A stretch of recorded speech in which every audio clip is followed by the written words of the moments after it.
Hello again, and welcome to Daily Wire Entertainment. I am your host, Megan Basham, and we are still talking about all things Shut-In, but today's episode is going to be a lot of fun because we're going to review the movie. And listen, if you hang around the Daily Wire offices, you tend to get the sense that there's a lot of testosterone in the air. It's a very male energy around Daily Wire, so I'm really excited to do this review today with some ladies.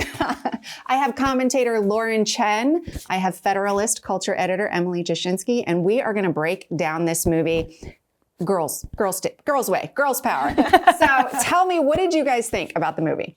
Well, I kind of went into it not knowing much about it because I'm in the middle of the move, so I unfortunately missed a lot of the awesome promos that you guys were doing. So I was kind of at first shocked at when, there's this mother and she's trapped in a pantry and her poor little babies are out there. But I think that's what really drew me into it. I am visibly pregnant. Yes, more so by the day. And so I don't know, just like as a lady watching it, especially, that was that extra added layer of emergency, of panic, of relating to this poor mother who's kind of doing everything she can to survive and protect her kids. Well, and I sort of love that what we have here with the three of us, we have Emily, who is dating. I have to say, she has a boyfriend. She has a boyfriend, but she's not married. You don't have kids yet. So you've still got that kind of fun, free, easy life. I was rooting against the kids in the movie. And then we have Lauren, who's almost, you're right there. You're on the brink of a whole new adventure. And then we have me, who's been the suburban mom for like 12 years now. I have a 12-year-old and a 7-year-old. But yeah, that motherhood angle was so strong for me, watching that stress of going, if she doesn't get out of that room.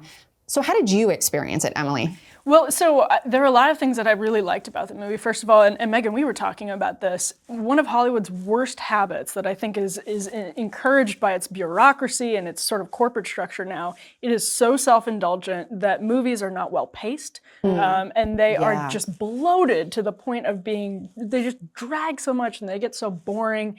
But this film was really well paced. It was not overly long. It's compelling every step of the way. The first second the camera starts rolling to the credits roll, you are hooked. The pacing is fabulous. The acting is on another level. And we talked about this a little bit. I love how the messaging is subtle, but it is grounded in something so beautiful. The tale of Genesis, I think, is woven very subtly and poetically throughout the film. But one thing I really love, and we can talk about this as we're all sort of in these different stages, is the way that it approaches the relationship between men and women. And in I think, keeping with Genesis, which again, it's subtle, it's not always overt, but a powerful woman who is not always powerful, right? She's not the flat female heroine of Hollywood. She's not a Mary Sue, a perfect self-insert. Yeah, exactly. No, she's complicated and she struggles and she saves her kids with help from a man. Yeah, she got saved with the help of a man. And in a way, you felt like there was a different way this story could have gone. This could have been a very different kind of movie if the Rob character would have stepped up. And you kind of felt like that was reflective of where we are in this moment, where there's not a lot of men that women can count on. And I think that's sort of tragic, and the movie picked up on that. I think so, and absolutely. And for anyone who might be worried, is this going to be an anti-male movie? I didn't get that sense at all, right? Because you have these individual characters who are going through their separate struggles. And, the relationship between Jessica and Rob, who's her ex-partner or boyfriend or something like that, you can tell that there's been ups and downs that have kind of involved both of their faults, not just one being better than the other.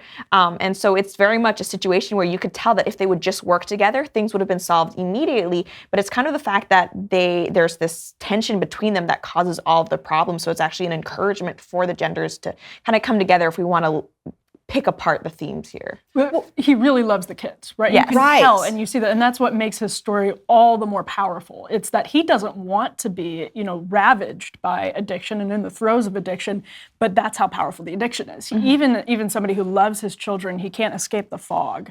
And I think, when you're liberated from having to fit a narrative, you can make these characters more complicated and thus more authentic and true to everybody's realities. And I really feel like this movie is proof positive of what can happen when you're in that position. Right. And I guess going back to the biblical reference, obviously this is a movie that is not super in your face with faith. I think a lot of people of different backgrounds will enjoy it. But if we're talking about those kind of allegories, I think it's really interesting how they used addiction as kind of, almost as an allegory for sin, because it's something that all these characters are afflicted with, but to varying degrees, they've almost freed themselves from the burden of it. And I think I really enjoyed seeing Jessica. She is very much still an addict, but she's in recovery and trying to do better for her family.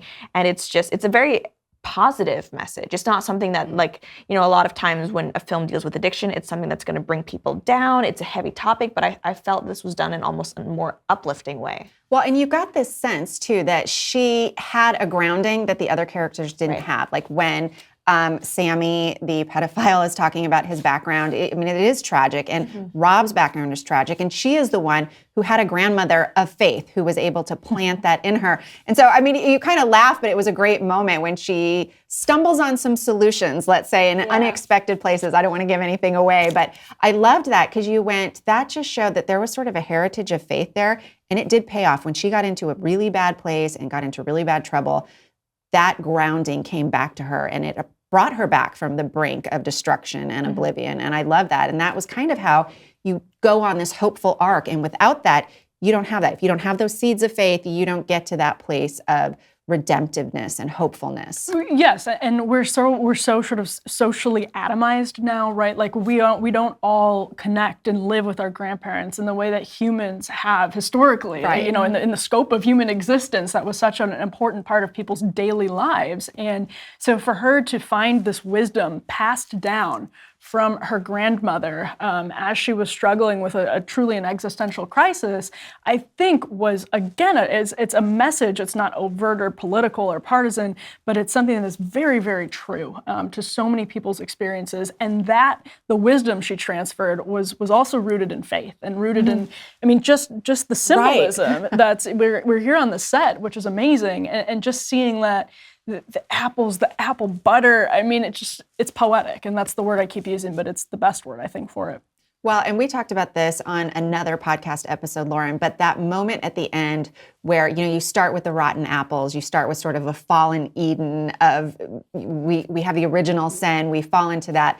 And then at the end, she cuts off the parts of the apple, and you felt like, that's her, she's that apple. Well, and it's not just her, that's the great thing, is that it's all of us, and what I think initially when we were introduced to Jessica as a character, I was a little bit like, oh, she's kind of bristly, not just that she's an addict in recovery, but she is just a little, and she admits it herself, like she doesn't think of herself as the best mom. She's not really the warmest. She's like a little shorter with her kids. I so related to that. Right? She's like, I know I'm failing. Please forgive me. But then, just seeing that despite her flaws, like I said, she's not a Mary Sue. She still has all these positive, redemptive characters. So it's about bringing those out.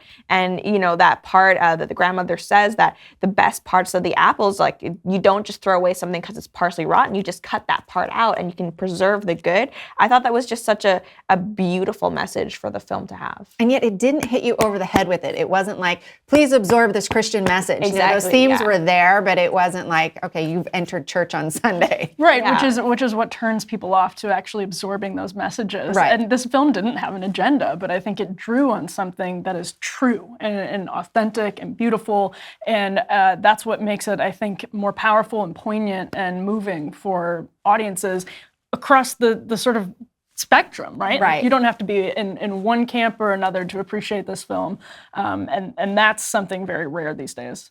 Yeah, I always say that, films that are true are conservative by nature because conservatives deal with reality. We deal with the truth. We don't deal with utopia. And this was a movie that did not deal with utopia, but it still got to something very authentic, very true, and yet really uplifting. Yeah. Well, and speaking of motherhood, I'm the primary caretaker of a small aloe plant. And so just the ways that I was able to connect. No, but that's a good point, that, when you have to flatten plot and narrative to fit something larger and to fit an agenda, you just aren't able to connect with people. And the Daily Wire, DW Studios, it's nimble. and lean, and you can be creative, and it's free range, and that's creating serious competition. This is just a really damn good film. I felt that, yes. And I think what's really great about this film is that it allows you to relate to characters on a personal and individual and on a human level. So, I mean, like, I'm a woman watching this. I'm not saying like, oh, she's a female, therefore I relate to her. Like, she's a parent, she is a mother, she is someone who's struggling to fight for her family. Like, that's what you're gonna walk away from having seen the movie, right? It's not about checking off all these identity boxes or anything like that.